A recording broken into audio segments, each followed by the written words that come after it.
समस्त विद्यार्थी और शिक्षार्थी मानक अनेक अनेक शुभेच्छा और शुभकामना जनाई पुणी आज मु आउ एक नुआ अध्याय सहित ये भिडटी आरंभ करुच्ची। मु आदौ तुम समय नष्ट करने को चाहूनी। पिला माने मन रख, समय सर्वदा आमको सूचई दिए जे जी समय को नष्ट करे समय ता जीवन को नष्ट कर दिए। तेणु आमे समय को जगी रखी आमर सबू काम को ठीक समय रे आमे जदि करि परिबा ताले निश्चित भाव में प्रत्येक कार्य रे आमे सफल हो परिबा।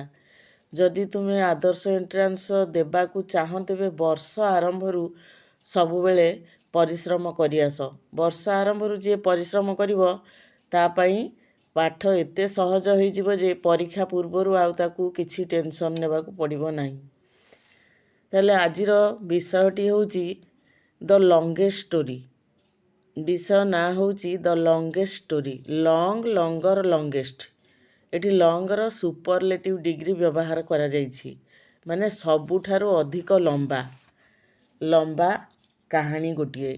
गपटीर ना होउची द लंगेस्ट स्टोरी। ताकू नहीं कि कौन आदर्श एंट्रांस पई ऑब्जेक्टिव क्वेश्चन रहिबो ता विषय रे आमे आलोचना करिबा। प्रथम प्रश्नटी अछि the king guessed the story would dash. राजा अनुमान कले जे स्टोरी कहानीटी कम टू एन एंड शेष होइजिवो। प्लीज हिज डटर कहानीटी तांको झियो को खुशी करेइबो। प्लीज हिम तांकू आनंद देव। नेभर एंड सरीबो नाही। एठी नंबर 1 रो ऑप्शन डी टा ठीक हबो। The king guessed the story would dash. The king guessed the story would never and. जेते बेले शेष रे जो पिलाटी आसीची, जो यंग मैन टी आसीची कहानी कहबाकू, सी जो धारा रे गपटी कहिची से गप आदौ समाप्त हेबो नाही। राजा ए कथा अनुमान करि नै गले। तेणु से प्रश्न अनुसारे the king guessed the story would never end. तापरे number 2 who lived who liked to listen to stories हबो। एटी लिव्ड देइछि। Liked who liked to listen to stories. किए कहानी सुनिबा को भल पाउथिले। द किंग ना द किंग्स डटर ना द क्वीन ना the minister. The longest story रे आमे जानिछन स्टोरी रे देइछि the king liked to tell stories. राजा कहानी कहबाकू भल पाउथिले, किंतु his daughter liked to listen to stories. किंतु तांकर झियो गप सुनिबाकू भल पाउथिला। राजा गप कहबाकू भल पाउथिले, तांको झियो गप सुनिबाकू भल पाउथिला। फरक एतिकी। तेणु प्रश्न अनुसारे आमे जदि उत्तर करिबा who liked to listen to stories, किए सुनिबाकू गप भल पाउथिले, राजा ना रानी ना मंत्री ना राजा झियो। राजा झियो गप सुनिबाकू भल पाउथिला। तेणु एठी 2 नंबर ऑप्शन बी टी ठीक हबो। Number 3 the fast story tellers story lasted for dash. प्रथम गप कुहाई जेते बेले आसिले, प्रथम व्यक्ति जे कि गप कहबाकू आसिले तांकर कहानीटी केते दिन पर्यंत, माने कहानीटा शेष होला केते दिन पर्यंत कहि पारले से गपटी की। 3 days 3 दिन ना 5 days and 5 nights 5 दिन 5 राति ना 3 days and 3 nights 3 दिन 3 राति ना 5 days। एठी हमर fast story tellers story lasted for 3 days and 3 nights। प्रथम गप कुहाली जे आसिले गप कहवा पाई तांकर गपटी मात्र 3 दिन 3 राति रे समाप्त होइतिला। तापर प्रश्न हला 4 number where did the third story tellers come from. तृतीय गप कुहाली जनक केउठारु आसीथिले। डिस्टांट कंट्री दूर देशरू, डिस्टांट प्लेस दूर स्थानरू, डिस्टांट विलेज दूर गाँरु, एनादर कंट्री अन्य देशरू। तेणु यार उत्तर हम ଅନ୍ୟ ଦେଶରୁ ବା ଏନାଦର କଣ୍ଟ୍ରି। ଏଇଟା କେତେ ଭିତରୁ ପକଉଛି ଯଦି ତୁମେ ସବୁ ଜିନିଷ ନ ଜାଣିବ। ଏଇଟା ଗୋଟେ ପ୍ରଶ୍ନ ହେବ ବୋଲି ତୁମେ କେବେ ଭାବିଥିଲ କି? ଯଦି ଭାବିଥାଅ ତ ଭଲ କଥା, ଯଦି ନ ଭାବିଥାଅ ଏଇଭଳି ପ୍ରଶ୍ନ ପଡ଼ିଲେ ତୁମେ କେମିତି ସବୁ ଠିକ୍ କରିପାରିବ। ତେଣୁ ଗୋଟି ଗୋଟିକି ସବୁ ମନେ ରଖିବାକୁ ପଡ଼ିବ। Where did the third storytellers come from? କେଉଁଠାରୁ ଆସିଲେ? ଦେଶ ବିଦେଶରୁ ତ ସବୁ ଆସିଥିଲେ ଗପ କହିବାକୁ ବିଭିନ୍ନ ଆଡ଼ୁ, କିନ୍ତୁ ଥାର୍ଡ଼ ଷ୍ଟୋରି ଟେଲର ଯିଏ ତୃତୀୟ ଥର ପାଇଁ ଯିଏ ଗପ କହିବାକୁ ଆସିଲେ ସେ ଅନ୍ୟ ଦେଶରୁ ଆସିଥିଲେ। ତେଣୁ 5 ନମ୍ବର ଦେଇଛି how long did the third storytellers story last? ତୃତୀୟ ଗପ କୁହାଳିର ଗପ କେତେ ଦିନ ପର୍ଯ୍ୟନ୍ତ ଚାଲିଲା? 6 days and 6 nights, 6 ଦିନ 6 ରାତି, 5 days and 5 nights, 5 ଦିନ 5 ରାତି, 3 days and 3 nights, 3 ଦିନ 3 ରାତି, 1 day and 1 night, ରାତି ଦିନ ମିଶିକି ଗୋଟେ ଦିନ। ଏଇଟା ହେଉଛି ଦେଇଛି ତାର ଅପସନ୍ରେ 4ଟା ଅପସନ୍। ଏଠି ମୁଁ ଟିକେ କହିବାକୁ ଚାହୁଁଛି, ଗପ ଅନୁସାରେ ତୁମେ ଖାଲି ଶୁଣିକି ମନେ ରଖ ଯେ ପ୍ରଥମ ଷ୍ଟୋରି ଟେଲର ଯିଏ ଆସିଲା ତାର ଗପଟି 3 ଦିନ 3 ରାତିରେ ସରିଗଲା। ଦ୍ୱିତୀୟ ଷ୍ଟୋରି ଟେଲର ଯିଏ ଆସିଲା ତାର 5 ଦିନ 5 ରାତିରେ ଗପ ସରିଗଲା। ଥାର୍ଡ଼ ଷ୍ଟୋରି ଟେଲର ବା ତୃତୀୟ ଗପ କୁହାଳି ଜଣକ ଯେତେବେଳେ ଆସିଲେ ତାଙ୍କର 6 ଦିନ 6 ରାତିରେ ଗପ ସରିଗଲା। ତାହେଲେ ଏଠି ଅପସନ୍ 5 ଏଟା ଠିକ୍ ହେବ। 6 days and 6 nights, ଯେହେତୁ ସେ ଥାର୍ଡ଼ ଷ୍ଟୋରି ଟେଲର କଥା ପଚାରିଛି ଆମର ଉତ୍ତର ଆସିବ 6 days and 6 nights। ତାପରେ 6 number how many storytellers became king's servant for the rest of their lives? କେତେଜଣ ଗପ କୁହାଳି ବା ଗାଳ୍ପିକ ଆସିଲେ ରାଜାଙ୍କର ଚାକର ହୋଇକି, ତାଙ୍କ ଜୀବନର ଅବଶିଷ୍ଟ ସମୟ ରାଜାଙ୍କ ପାଖରେ ଚାକର ହୋଇକି ରହିଲେ? କେତେଜଣ? 2, 3, 4, 5। ଆମର ଗପରେ ଦେଇଛି ପ୍ରଥମ, ଦ୍ୱିତୀୟ, ତୃତୀୟ, ଏଇ 3 ଜଣ ରାଜାଙ୍କ ପାଖରେ ଚାକର ହୋଇକି ରହିଲେ। ଯେହେତୁ ତାଙ୍କର ଗପ 10 ଦିନ ଗଲା ନାହିଁ, ପ୍ରଥମ ଗପ କୁହାଳିର ଗପ ଗଲା 3 ଦିନ 3 ରାତି, ଦ୍ୱିତୀୟର 5 ଦିନ 5 ରାତି, ତୃତୀୟର 6 ଦିନ 6 ରାତି। ତେଣୁ ଏଇ 3 ଜଣ ଯାକ ରାଜାଙ୍କ ଦରବାରରେ ଚାକର ହୋଇକି ରହିଲେ ଆଜୀବନ। ଯେତେ ଦିନ ପର୍ଯ୍ୟନ୍ତ ସେମାନେ ବଞ୍ଚିଛନ୍ତି ଚାକର ହୋଇକି ରହିବା ପାଇଁ ସର୍ତ୍ତ ଅନୁସାରେ ସେମାନେ ରହିଲେ। ତାହେଲେ 6 ନମ୍ବରର ଅପସନ୍ ବିଟା ଠିକ୍। ନମ୍ବର 7 ଦେଇଛି how did the young ant spend his time? କିଭଳି ଭାବରେ ସେଇ ଯେଉଁ ପିମ୍ପୁଡ଼ିଟି, ଯେଉଁ ଯୁବକ ପିମ୍ପୁଡ଼ିଟି କିଭଳି ଭାବରେ ତାର ସମୟ ଅତିବାହିତ କରୁଥିଲା? ଇନ୍ ସିଙ୍ଗିଂ, ଇନ୍ ଡ୍ୟାନ୍ସିଂ, ଗୀତ ଗାଇକି ନା ନାଚିକି ନା ହସିକି? ଇନ୍ ଲାଫିଂ, ହସିକି ନା ଇନ୍ ସିଙ୍ଗିଂ ଆଣ୍ଡ ଡ୍ୟାନ୍ସିଂ?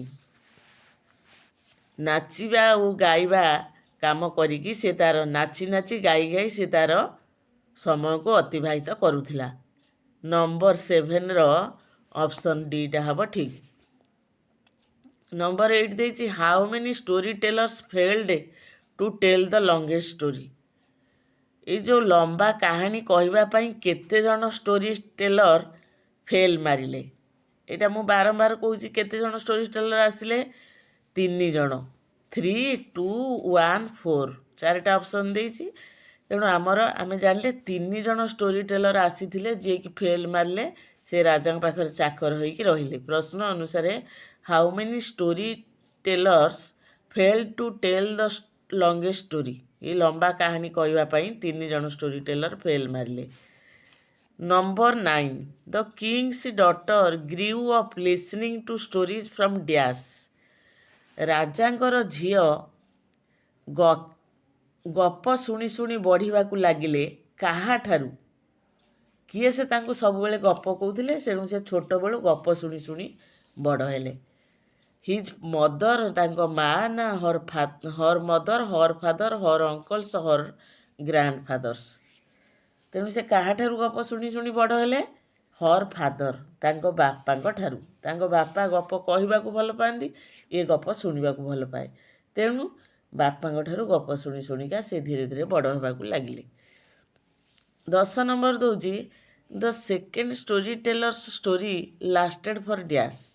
ଯେଉଁଟା ମୁଁ ଆଗରୁ ଆଲୋଚନା କରିଛି ପ୍ରଥମ ଷ୍ଟୋରି ଟେଲରର 3 ଦିନ 3 ରାତି, ଦ୍ୱିତୀୟ ଷ୍ଟୋରି ଟେଲରର 5 days and 5 nights। ଯେହେତୁ ଏଇଟା ସେକେଣ୍ଡ ଦେଇଛି ଆମେ ଏଇଟା ଆନ୍ସର୍ ହେବ 5 days and 5 nights। The second storyteller's story lasted for 5 days and 5 nights। Number 11, the king loved to dash, listen to stories, tell stories, write stories, buy story books। କ'ଣ କରିବାକୁ ରାଜା ଭଲ ପାଉଥିଲେ? ଶୁଣିବାକୁ ଗପ, ନା କହିବାକୁ ଗପ, ନା ଲେଖିବାକୁ ଗପ, ନା ଗପ ବହି କିଣିବାକୁ ଭଲ ପାଉଥିଲେ? ଏଇ ଯେଉଁ 4ଟା ଅପସନ୍ ଦେଇଛି, the king loved to tell stories, ସେ ଗପ କହିବାକୁ ଭଲ ପାଉଥିଲେ। ନମ୍ବର 12, there were dash storytellers in the story. ଏଇ ଯେଉଁ କାହାଣୀରେ କେତେ ଜଣ ଷ୍ଟୋରି ଟେଲର ଅଛନ୍ତି? ପ୍ରଥମ, ଦ୍ୱିତୀୟ, ତୃତୀୟ ଗଲେ ତ ସେମାନେ କହିପାରିଲେନି ଗପ, ତାଙ୍କର ବେଶୀ ଲଙ୍ଗ ହେଲା ନାହିଁ, ତେଣୁ ସେମାନେ ରାଜାଙ୍କ ଦରବାରରେ ଚାକର ହୋଇକି ରହିଲେ। ତାପରେ ଶେଷରେ ଯିଏ ଆସିଥିଲେ ସିଏ ନଟ୍ ସୋ ହ୍ୟାଣ୍ଡସମ୍ ବୟ, କିନ୍ତୁ ତାଙ୍କର ଚାଲାକି ଯୋଗୁଁ ସେ ଗପକୁ ଲମ୍ବେଇ ପାରିଲେ। ତେଣୁ କେତେ ଜଣ? ସେ 3 ଜଣ, ଇଏ ଜଣେ ମିଶିକି 4 ଜଣ ହେଉଛନ୍ତି। There were 4 storytellers in the story. Number 13, the last storytellers story lasted for. Last ଷ୍ଟୋରି ଟେଲରର କାହାଣୀଟି କେତେ ସମୟ ଲାଗିଲା ବା କେତେ ଦିନରେ ସରିଲା? 3 days and 3 nights, 5 days and 5 nights, 6 days and 6 nights, half an hour। ଅଧଘଣ୍ଟେ। ପ୍ରକୃତରେ ଶେଷରେ ଯିଏ କାହାଣୀଟି କହିଲା ତା କାହାଣୀଟି କେତେ ଦିନ? ପ୍ରଥମେ ଯିଏ ଆସିଥିଲେ ସିଏ 3 ଦିନ 3 ରାତି ଧରି ଗପ କହିଲେ, ତାପରେ ସରିଗଲା। ଦ୍ୱିତୀୟ ଜଣଙ୍କର 5 ଦିନ 5 ରାତିରେ ସରିଲା। ତୃତୀୟ ଜଣଙ୍କର 6 ଦିନ 6 ରାତିରେ ସରିଲା। କିନ୍ତୁ ଶେଷରେ ଯିଏ ଆସିଲେ ସେ ଗପଟି ତାଙ୍କର ପ୍ରକୃତରେ ହାଫ୍ ଆନ୍ ଆୱାର, ଅଧଘଣ୍ଟାରେ ସରିଗଲା ଏ ଗପଟି। କିନ୍ତୁ ସିଏ ତାକୁ ନିଜର ବୁଦ୍ଧି ଖଟେଇକି ଲମ୍ବେଇ ଚାଲିଲେ। ଯେଉଁଟାକି ପିମ୍ପୁଡ଼ି ତା ଖଳାକୁ ଗଲା, ଶସ୍ୟ ଆଣିଲା, ତା ଗାତରେ ସଞ୍ଚୟ କରିକି ରଖିଲା। ପୁଣି ପିମ୍ପୁଡ଼ି ଗଲା, ଖଳାକୁ ଗୋଟେ ଶସ୍ୟ ଆଣିଲା, ଆଣିକି ତା ଗାତରେ ପୂରେଇକି ଶୀତ ଋତୁ ପାଇଁ ସଞ୍ଚୟ କରିକି ରଖିଲା। ପୁଣି ପିମ୍ପୁଡ଼ି ଖଳାକୁ ଗଲା, ଏଇଭଳି ଲମ୍ବେଇ ଖଳାକୁ ଗଲା ଆଣିଲା, ଖଳାକୁ ଗଲା ଆଣିଲା, ସଞ୍ଚୟ କରିକି ରଖିଲା। ପୁଣି ଆଉ ଗୋଟେ ପୁଣି ଥରେ ଗଲା ଖଳାକୁ, ଶସ୍ୟ ଆଣିଲା, ପୁଣି ତାକୁ ଗାତରେ ପୂରେଇକି ରଖିଲା। ଏଇଭଳି ଭାବରେ ସେ କହି ଏଇଟା କ'ଣ, ସେଇ ଏକା ଜିନିଷଟା ବାରମ୍ବାର ରିପିଟ୍ କରିକି ଲମ୍ବେଇ ଚାଲିଛନ୍ତି। ତାଙ୍କର ଖଳାରୁ ପିମ୍ପୁଡ଼ିର ବୁହା ଚାଲିଛି, ଆଙ୍କ ଗପ ଲମ୍ବେଇ ଚାଲିଛି। ଖଳାରୁ ଶସ୍ୟ ସରୁନେଇ କି ଗପ ସରୁନେଇ। ତେଣୁ କିନ୍ତୁ ପ୍ରକୃତରେ କାହାଣୀଟି ହେଉଛି ଅଧଘଣ୍ଟେ ଭିତରେ ସରିଯାଇଥିଲା। କିନ୍ତୁ ସିଏ ତାଙ୍କର ବୁଦ୍ଧି କୌଶଳ ଦେଖିକି ରାଜା ବି ଖୁସି ହେଇଗଲେ ଯେ ଏଇ ହେଉଛନ୍ତି ପ୍ରକୃତରେ ମୋର ଜ୍ୱାଇଁ ହେବା ଯୋଗ୍ୟ, ଆଙ୍କଠାରେ ବୁଦ୍ଧି ଅଛି। ସେଥିପାଇଁ ମୁଁ ଏତେ କଥା କହିବାର ଉଦ୍ଦେଶ୍ୟ ହେଉଛି, ଗପଟି କି ତୁମେ ଭଲ ଭାବରେ ଯଦି ବୁଝିଥାଅ, ଏଇଠି ତୁମେ ଭୁଲ ଭାଲ କରିବ ନାହିଁ। The last storytellers story lasted for half an hour. କାହାଣୀଟି ଅଧଘଣ୍ଟାରେ ସରିଯାଇଥିଲା, କିନ୍ତୁ ସେ ତାକୁ ଲମ୍ବେଇ ଚାଲିଥିଲେ। Number 14, the young happy go lucky ant was fond of dash. ଏଇ ଯେଉଁ ସବୁବେଳେ ଖୁସି ରହୁଥିବା ଆମର ଯେଉଁ ପିମ୍ପୁଡ଼ିଟି, କ'ଣ ତାକୁ ଭଲ ଲାଗୁଥିଲା? ସେ ଭଲ ପାଉଥିଲା କ'ଣ କରିବାକୁ? ସିଙ୍ଗିଂ ଗାଇବାକୁ, ନା ସିଙ୍ଗିଂ ଆଣ୍ଡ ଡ୍ୟାନ୍ସିଂ ଗାଇବାକୁ ଆଉ ନାଚିବାକୁ, ଷ୍ଟୋରିଂ ଫୁଡ଼୍ ଫର୍ ୱିଣ୍ଟର ଖାଦ୍ୟ ସଞ୍ଚୟ କରି ରଖିବାକୁ, ନା କଲେକ୍ଟିଂ ଫୁଡ଼୍ ଫର୍ ୱିଣ୍ଟର ସଂଗ୍ରହ କରିକି ରଖିବାକୁ ଖାଦ୍ୟ? ସେ କ'ଣ କରିବାକୁ ଭଲ ପାଉଥିଲେ ସବୁବେଳେ? ନା fond of singing and dancing, ଗାଇବାକୁ ଆଉ ନାଚିବାକୁ ଭଲ ପାଉଥିଲେ। ତାପରେ ଆସିଲା 15 number, the last storyteller was dash, a handsome young man, a handsome and rich young man, a not so handsome poor young man, a young man from a distant country. ତାହେଲେ ଶେଷରେ ଯେଉଁ story tailor ଆସିଲେ, ଯେଉଁ କାହାଣୀ ଯିଏ ଆସିଲେ ଗପ କହିବାକୁ, ସେ କିଭଳି ଥିଲେ ଦେଖିବାକୁ? ସେ ଥିଲେ ଏ ନଟ୍ ସୋ ହ୍ୟାଣ୍ଡସମ୍, ଏତେ ସୁନ୍ଦର ନଥିଲେ, ଏତେ ଧନୀ ବି ନଥିଲେ, ସେ ଗରିବ ଥିଲେ, ପୁଅର ୟଙ୍ଗ ମ୍ୟାନ୍, ପୁଣି ସେ ଗାଁରୁ ଆସିଥିଲେ। ଏଠି ଦେଇନେ, ଆଉ ଯଦି ତୁମର ଗୋଟେ ଅବଜେକ୍ଟିଭ୍ କ୍ୱେଶ୍ଚିନ୍ ହେଇପାରିବ, ଶେଷରେ ଯେଉଁ ଗପ କୁହାଳି ଆଇଲେ ସେ ଗାଁରୁ ଆସିଥିଲେ ନା ସହରରୁ ଆସିଥିଲେ ନା ଅନ୍ୟ ଦେଶରୁ ଆସିଥିଲେ ନା ଏମିତି ଅପସନ୍ ଦେଇପାରେ। ତେଣୁ ସେଠି ଲେଖିବ ଗାଁରୁ ଆସିଥିଲେ, ଏତେ ସୁନ୍ଦର ନୁହେଁ କି ଏତେ ଧନୀ ନୁହେଁ, ପୁଣି ଏତେ ସହରରୁ ଆସିନଥିଲେ, ଗାଁରୁ ଆସିଥିଲେ। ସେହି ଶେଷ ଗପ କୁହାଳିଙ୍କର ଗପଟି ଏଇଭଳି ଲମ୍ବି ଚାଲିଥିଲା ଏବଂ ଶେଷରେ ସେ ରାଜା ଝିଅଙ୍କୁ ବିବାହ କରିବା ପାଇଁ ସମର୍ଥ ହେଇଥିଲେ। ଏଥିସହିତ ଏଇ ଯେଉଁ ଲଙ୍ଗେଷ୍ଟ ଷ୍ଟୋରି କାହାଣୀଟି ସରିଯାଇଛି। ତାର ପୁଣି ଗୋଟେ ଫଲୋ ଅପ୍ ଲେସନ୍ ଦେଇଛି, the king who loved stories. Longest story ପରେ the king who loved stories ଦେଇଛି। ତାକୁ ବି ଆମେ ସାରିଦେବା, କାରଣ ଆମ ପାଖରେ ଆଉ ସମୟ ଖୁବ୍ କମ୍ ଦିନି। ଆମେ ଯଦି ଅବହେଳା କରିବା, ଆମେ ଯଦି ସମୟକୁ ନଷ୍ଟ କରିବା, ତେବେ ଆମେ ସବୁ ବିଷୟ କଭର୍ କରିପାରିବା ନାହିଁ। ତାହେଲେ ଆଉ ଡେରି ନକରି ଆରମ୍ଭ କରିବା ସେକେଣ୍ଡ ବିଷୟଟି, the king who loved stories. ରାଜା ଯିଏକି ଗପକୁ ବହୁତ ଭଲ ପାଉଥିଲେ। The king wanted to listen dash. ରାଜା କ'ଣ ଚାହିଁଲେ? ସବୁବେଳେ ମନେ ରଖିଥିବ, ଏଇ ଯେଉଁ କାହାଣୀ କି କେଉଁ ବିଷୟ ନା ସିଏ ପୁରା ଦେଇଦେଉଛି। ଏଇ ବିଷୟରେ ଧର the king who loved stories, the story the king who loved stories. In this story the king wanted to listen dash. ଏଇ କାହାଣୀରେ ରାଜା ଚାହୁଁଥିଲେ କ'ଣ ଶୁଣିବାକୁ, କ'ଣ ଏ ଲଙ୍ଗ ଷ୍ଟୋରି ନା ସ୍ମଲ୍ ଷ୍ଟୋରି ନା ପ୍ଲିଜାଣ୍ଟ ଷ୍ଟୋରି ନା ଆନ୍ ଏଣ୍ଡଲେସ୍ ଷ୍ଟୋରି। କେଉଁ ଷ୍ଟୋରି ଶୁଣିବାକୁ ଭଲ ପାଉଥିଲେ? ନା ଆନ୍ ଏଣ୍ଡଲେସ୍ ଷ୍ଟୋରି, ଯାହାର ଶେଷ ନାହିଁ ଯେଉଁ ଗପର, ସେଇଭଳି ଗପ ସେ ଶୁଣିବାକୁ ଭଲ ଇଚ୍ଛା କରୁଥିଲେ। Number 2, how many lobsters searched for food. କେତେଜଣ ଏଇ ଯେଉଁ କୀଟପତଙ୍ଗ ଭଳିଆ ଯେଉଁ ପତଙ୍ଗ ଖାଦ୍ୟ ସଂଗ୍ରହ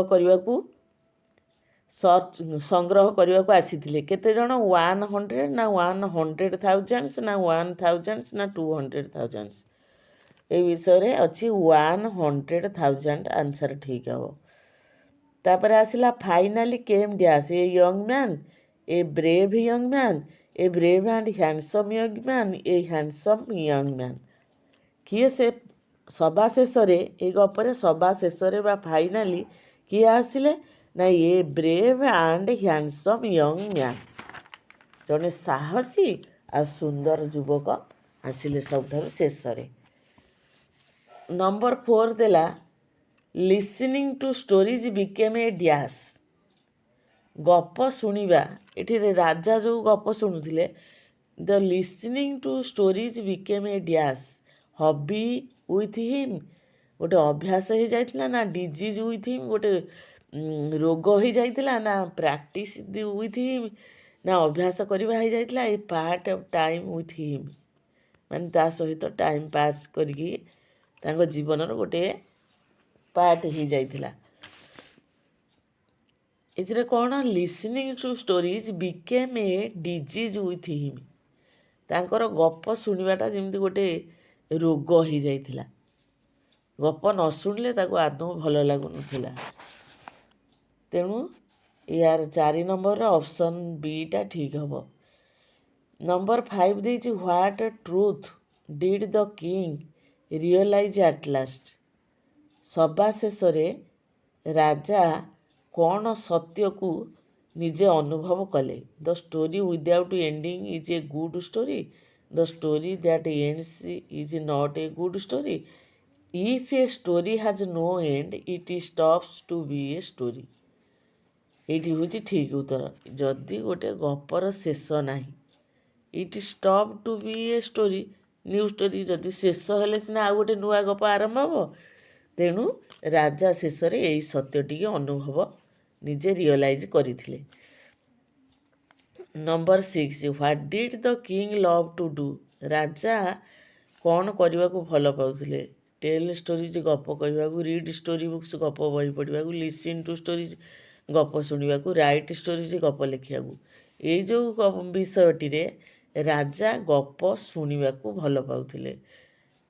ଦ king love to listen to stories. Number 7 ଦେଲା how many storytellers appointed by king to tell stories. କେତେଜଣ ଗାଳ୍ପିକ ରାଜାଙ୍କ ଦ୍ୱାରା କେତେଜଣ ଗପ କୁହାଳି ରାଜାଙ୍କ ଦ୍ୱାରା ନିଯୁକ୍ତି ହୋଇଥିଲେ ଗପ କହିବା ପାଇଁ? ହଣ୍ଡ୍ରେଡ୍ସ ନା ଥାଉଜେଣ୍ଡସ୍ ନା 500 ନା 1000? ଏଠି ଆନ୍ସର ହେବ hundreds. Number 8 what did the king promise to give first? First ରାଜା କ'ଣ ଦେବା ପାଇଁ ପ୍ରୋମିସ୍ କରିଥିଲେ ବା ଶପଥ ପ୍ରତିଜ୍ଞା କରିଥିଲେ? ହୋଲ୍ ଅଫ୍ ଦି କିଙ୍ଗ, ତାଙ୍କ ରାଜ୍ୟ ସମ୍ପୂର୍ଣ୍ଣ ରାଜ୍ୟ ଦେଇଦେବା ପାଇଁ, ନା ପାର୍ଟ ଅଫ୍ ହିଜ୍ କିଙ୍ଗଡମ୍ କିଛି ଅଂଶ ଦେବା ପାଇଁ, ନା ହାଫ୍ ଅଫ୍ ହିଜ୍ କିଙ୍ଗଡମ୍, ନା ହିଜ୍ ବ୍ୟୁଟିଫୁଲ୍ ଡଟର, ନା ତାଙ୍କ ସୁନ୍ଦର ଝିଅକୁ, ନା ରାଜ୍ୟର ଅଧା ଦେବା ପାଇଁ? ଏଠି what did the king promise to give first?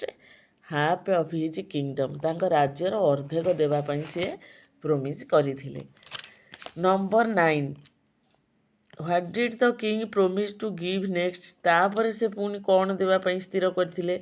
ତାପରେ whole of the his kingdom, half of his kingdom and his beautiful daughter, his beautiful daughter, ନା whole of his kingdom and his beautiful daughter? ସବାଶେଷରେ ସେ ନିଷ୍ପତ୍ତି ନେଇଥିଲେ ଯେ ତାଙ୍କର total ରାଜ୍ୟ ସହିତ ତାଙ୍କ ସୁନ୍ଦର ଝିଅକୁ ବି ଦେଇଦେବା ପାଇଁ ପ୍ରୋମିସ୍ କରିଥିଲେ। ତାପରେ ଆଉ ଗୋଟିଏ ରାଇମ୍ ଆସିଲା। ରାଇମ୍ଟିର ନାଁ ହେଉଛି wake up wake up. Wake up wake up ଏ ଗୋଟିଏ ଗୀତ। ଏଇ ଗୀତଟି ନେଇକି କ'ଣ ସବୁ ଆଦର୍ଶ ଏଣ୍ଟ୍ରାନ୍ସ ପାଇଁ କୋଶ୍ଚିନ୍ ହେଇପାରିବ। ଗୀତ ଗୁଡ଼ା ସବୁ ତୁମେ ବାରମ୍ବାର ଅଭ୍ୟାସ କରିକି ପୁରା ମୁହଁରେ ରଖିବ। ଗୀତଟାକୁ ଯଦି ତୁମେ ମୁହଁରେ ରଖିଦେବ ତା ଦେହରୁ ଯେଉଁ ପ୍ରଶ୍ନ ଗୁଡ଼ା ଆସିବ ମନେ ମନେ ସେ ଗୀତକୁ ଉଚ୍ଚାରଣ କରିକି ବା ଗାଇ ଗାଇକା ସେ ପ୍ରଶ୍ନର ଉତ୍ତର ବି ତୁମେ କରିଦେଇ ପାରିବ। ତେଣୁ ଆଉ ଡେରି କରିବାନି, ଆମେ ଏଇ ୱେକ୍ ଅପ୍ ବିଷୟଟା ବି ଆଜି ସାରିଦେବା। ୱେକ୍ ଅପ୍ ମାନେ ହେଉଛି ନିଦରୁ ଉଠିବା, ରାଇଜ୍ ଫ୍ରମ୍ ସ୍ଲିପ୍।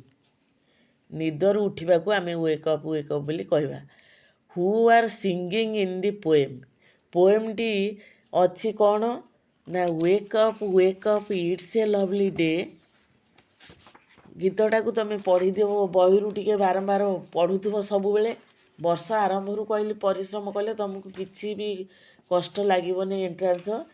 ଗୀତଟାକୁ ମୁଁ ତୁମକୁ ଆଉ ଥରେ ପଢ଼େଇ ଦେଉଛି। Wake up it's a lovely day, oh please get up and come and play. The birds are singing in the trees, you can hear the buzzing bees. Wake up it's a lovely day, oh please get up and come and play. It's too much late to lie in bed, so hurry up you sleepy head. Wash and dress and come out, everyone is up and about. The crow, the horses, the dogs and the sheep wake up. ମନେ ରଖ, ଏଇ ଯେଉଁ lesson 7 wake up ଗୀତଟିକୁ ଲେଖିଛନ୍ତି C Fletcher ଲେଖିଛନ୍ତି। ବେଳେବେଳେ ବି ଏଇ କବିଙ୍କର ନାଁ ବି ପଡ଼ିଯାଇପାରେ। ତେଣୁ ପ୍ରଥମ ପ୍ରଶ୍ନଟି ଅଛି ଏଇ ଗୀତକୁ ନେଇକି, ହୁ are singing in the poem? ଏଇ ଗପରେ କିଏ ସେ ଗୀତ ଗାଉଛନ୍ତି? ଦ ବାର୍ଡସ୍ ନା ଦ ବିଜ୍ ନା ହର୍ସେସ୍ ନା ଦି ଫ୍ଲାଇଜ୍? ଚଢ଼େଇମାନେ ନା ମହୁମାଛିମାନେ ନା ଘୋଡ଼ାମାନେ ନା ମାଛିମାନେ? କିଏ ଗାଉଛନ୍ତି? Birds. The birds are singing in the trees ଦେଇଛି, ତେଣୁ ଅପସନ୍ ଏଟି ଠିକ୍। ଦ୍ୱିତୀୟ ପ୍ରଶ୍ନ ହେଉଛି ହୁ ଇଜ୍ ଦ ସ୍ଲିପି ହେଡ଼୍? କିଏ ସେ ସ୍ଲିପି ହେଡ଼୍? କ'ଣ ଯେଉଁଟା ଭଲ ଭାବରେ ନିଦ ଭାଙ୍ଗି ନଥିବ, ଯେଉଁ ଅବସ୍ଥାଟି ଅବଚେତନ ଅବସ୍ଥାରେ ଯେମିତି ଥିଲାବେଳେ। Who is the sleepy head? The bird ନା ଦ ହର୍ସ ନା ଦି କ୍ରୋ ନା ଦି ଚାଇଲ୍ଡ? ଚାଇଲ୍ଡ ଶୀଘ୍ର ଉଠୁନି, ଘୁମେଇକି ବସୁଛି କିଛି ସମୟ, ଅବଚେତନ ଅବସ୍ଥାରେ ରହୁଛି, ତେଣୁ ତାକୁ କୁହାଯାଇଛି who is the sleepy head ନା child. Number 3 what will the child do after getting up? ଉଠି ସାରିଲା ପରେ ପିଲାଟି କ'ଣ କରିବ? ପ୍ଲେ ନା ଡ୍ରେସ୍ ହିମସେଲ୍ଫ ନା ୱାଶ୍ ହିଜ୍ ଫେସ୍ ନା all of these? All of these. ଉଠି ସାରିଲା ପରେ ତା ମୁହଁ ଧୋଇବ, ମୁହଁ ଧୋଇ ସାରିକି ଡ୍ରେସ୍ ପିନ୍ଧିବ, ପିନ୍ଧିକି ଖେଳିବ, ତେଣୁ ଏଠି ଅପସନ୍ ଡିଟା ହେବ ଠିକ୍, all of these. Every one number 4, every one is dash, every one is reading, playing, in bed, up and about. ପ୍ରତ୍ୟେକ ଉଠି ପଡ଼ିକି ତାଙ୍କ କାର୍ଯ୍ୟରେ ସେ ଲାଗିଗଲେଣି। ତେଣୁ every one is up and out. Number 5 ହେଲା it is too much late to, it is too much late to dash, go to work, go to play, lie in bed, go to read। ତେଣୁ it is too much late to lie in bed। ଡେରି ହେଇଯାଉଛି, ଏତେ ସମୟ ବିଛଣାରେ ପଡ଼ି ରହିଲା ବେଳକୁ ଇଆଡ଼େ ବହୁତ ଡେରି ହେଇଯାଉଛି। ତେଣୁ ଏହାର ଅପସନ୍ ବିଟା ହେବ ଠିକ୍।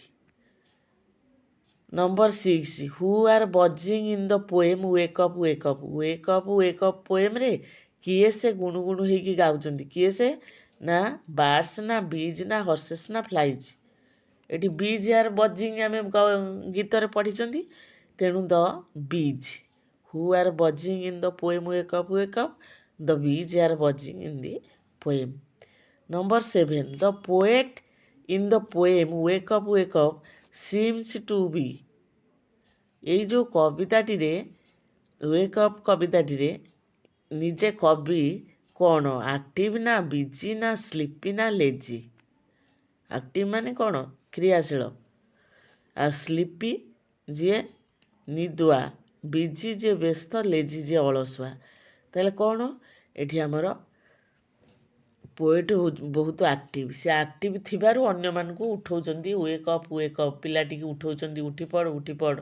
ଇଟ୍ସ ଏ ଲଭଲି ଡେ, ସୁନ୍ଦର ଦିନଟିଏ ଆସିଲାଣି, ସବୁ ଉଠି ସାରିଲେଣି, ଏମିତି କହିକି ପିଲାଟିକି ସେ ଉଠଉଛନ୍ତି। ତାପରେ ନମ୍ବର 7 ଗଲା, ଆକ୍ଟିଭ୍ ହେବ ଉତ୍ତର। Number 8, the birds R singing in the dash, singing in the sky, ନା ନେଷ୍ଟ, ନା କେଜେସ୍, ନା trees? Birds R singing in the trees.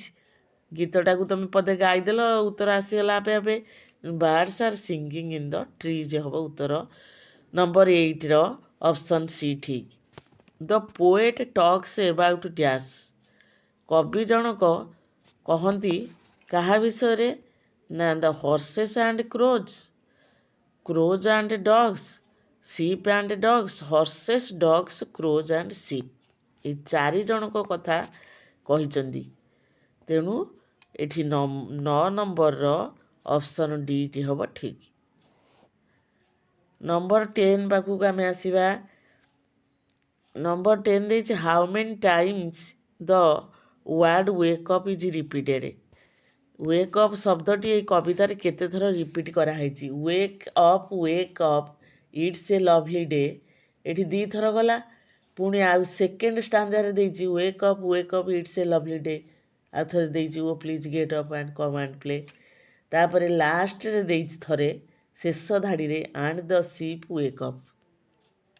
ତେଣୁ ଇଏ 2 ଥର 4 ଥର ଗଲା, ଲାଷ୍ଟରେ ଥରେ ହେଲା 5 ଥର। ଏଇ ରାଇମ୍ରେ ତମେ ଯେତେବେଳେ ବହିଟା ପଢ଼ୁଛ ସେଠି ଅଣ୍ଡରଲାଇନ୍ କରିଦେବ।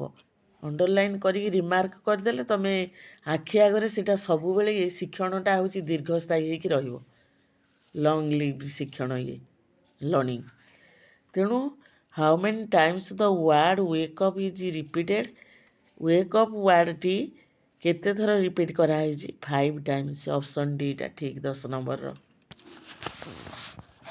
ପିଲାମାନେ ଆଜି ଆମେ ଏଇଠୁ ଆମର ପାଠପଢ଼ା ରଖିବା। ତାପରେ ଏ ଡେ ଫର୍ ୟୁ, ୟା ପରେ ଆର ପରବର୍ତ୍ତୀ ଭିଡ଼ିଓରେ ମୁଁ ଆଣିବି। ତମେ ମୋ ସହିତ ଯୋଡ଼ି ହେଇକି ରୁହ। ରହିଲା ପରେ ତମେ ପ୍ରତ୍ୟେକ ବିଷୟରେ ଯଦି କିଛି ତମେ ଅଧିକ ଜାଣିବାକୁ ଚାହୁଁଛ ତେବେ କମେଣ୍ଟ ମାଧ୍ୟମରେ ଲେଖ। ଆଜି ପାଇଁ ରହୁଛି। ଧନ୍ୟବାଦ। ସମସ୍ତେ ଖୁସିରେ ଥାଅ, ଭଲରେ ଥାଅ।